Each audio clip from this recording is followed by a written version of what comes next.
Nakuha og video ang usa ka traffic enforcer nga nanumbag sa lalaking ilang gidakop.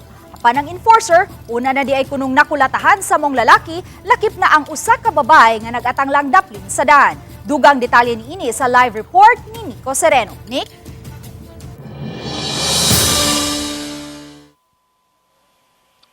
Yes, may miani og lain-laing reaksyon kining video nga na-post sa social media diha sa Mandaue City apan dunay pagpasabot ang taga-team kabahin sa nahitabo.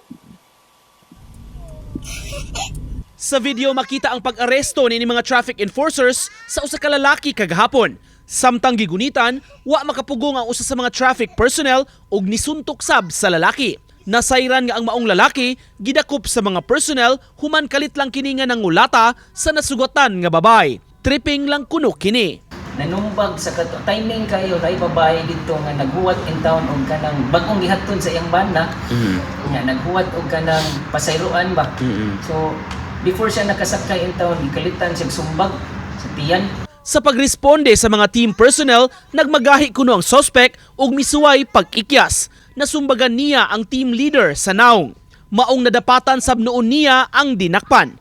Sa pagtugot sa iyang labaw, gipakita sa team ang itsura sa maong traffic personnel karon.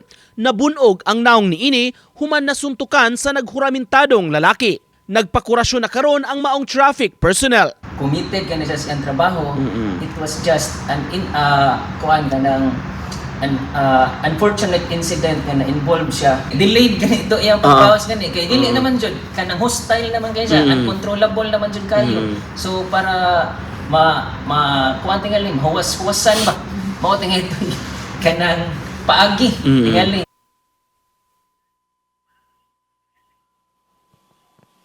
May ana karon sa kustudiya sa kapulisan ang maong lalaki temporaryo nga gitanggong. Kikatakda kuno pasakaan kini og kaso kay desidido ang biktimang babae nga musang atong reklamo batok kaniya. May Daghang salamat, Nico Sereno.